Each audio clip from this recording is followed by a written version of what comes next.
अस्सलाम वालेकुम my YouTube family. I hope क्या सब खैरियत से होगे। तो जनाब आज हम बनाने जा रहे हैं पेशावरी नमकीन गोश्त। इसकी रेसिपी बनाने में बहुत ही आसान है और इतनी मज़ेदार टेस्टी बनती है ना, जब आप इसको बनाएंगे ना तो सारे इसकी रेसिपी ज़रूर पूछेंगे। और यह नमकीन गोश्त की रेसिपी अगर 2 से 3 किलो भी आप बना लेंगे ना तो 2 बंदे आसानी से इसको खा जाते हैं, इतना मज़ेदार बनता है। तो चलिए जल्दी से इसको बनाना शुरू करते हैं। यहाँ पे मैंने 2 किलो बीफ लिया है, ठीक है। आप इसको बीफ मटन दोनों में बना सकते हैं। ये हड्डी वाला भी है और बगैर हड्डी के भी है, मिक्स गोश्त है। और ये दरमियाने साइज़ की बोटी है, ठीक है। इसको मैं प्रेशर कुकर में बना रही हूँ। आप चाहें तो इसको पतीली या कढ़ाई में बना सकते हैं, बस उसमें टाइम थोड़ा सा ज़्यादा लगेगा।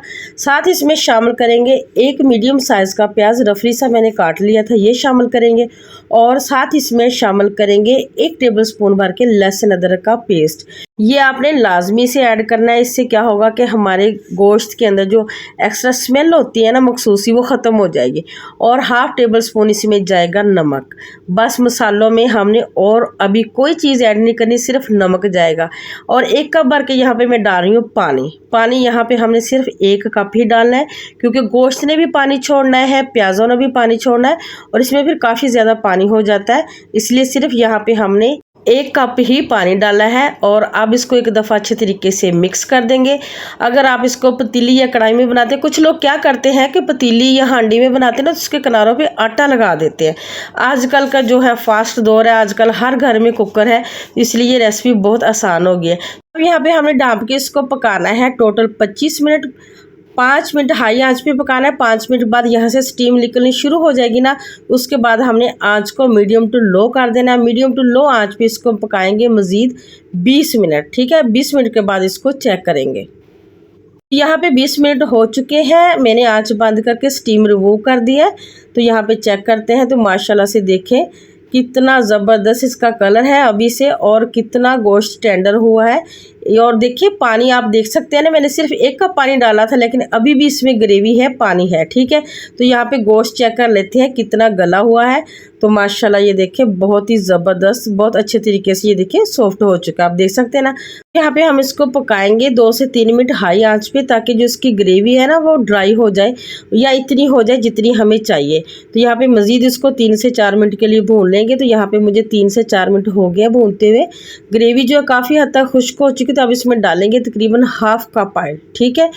2 केजी गोश्त इसमें 1/2 कप मैंने ऑयल डाला है, और 7 से 8 अदद मैंने इसमें डाल दिए हैं सब्ज़ मिर्चें। अब मज़ीद 2 से 3 मिनट के लिए इसको भून लेंगे, ताकि जो ऑयल है वो सेपरेट हो जाए। ये नमकीन गोश्त जो है ना वो 2-3 तरह से पकाया जाता है। कुछ लोग इसमें टमाटर का यूज़ भी करते हैं, लेकिन यहाँ पे मैंने टमाटर नहीं डाले। टमाटर वाली रेसिपी थोड़ी सी और है, ठीक है। अब क्या करेंगे, इसमें शामिल करेंगे 1/2 टेबलस्पून काली मिर्च, ठीक है।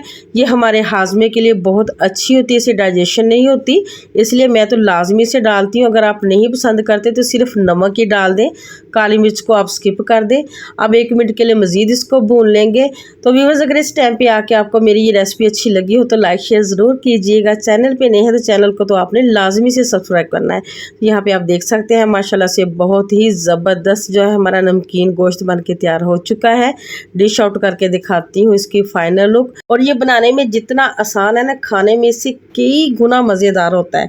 इसको बच्चे भी बड़े आराम से शौक से खा लेते हैं, तो खैर बड़ों का तो ये बहुत फेवरेट होता है। तो यहाँ पे देखिए इसकी फाइनल लुक। यहाँ पे मैं आपको दिखाऊं अगर इसकी बोटी तोड़ के कितनी सॉफ्ट हुई है, आप देख सकते हैं ना कैसे घुलती जा रही है। तो इजाज़त दीजिए इस एक अच्छी बात के साथ कि नेक अमल नेकी पैदा नहीं करता जब तक नीयत नेक ना हो। अमल से पहले नीयत की इस्लाह ज़रूरी है, क्योंकि सफाई के लिए बर्तन को बाहर से कम और अंदर से ज़्यादा धोना पड़ता है। अल्लाह करीम हम सब के लिए आसानियाँ अता फरमाए और आसानियाँ तकसीम करने का शर्फ अता फरमाए। आमीन सुमा आमीन। मिलेंगे नेक्स्ट वीडियो में नेक्स्ट रेसिपी के साथ। अल्लाह हाफिज़।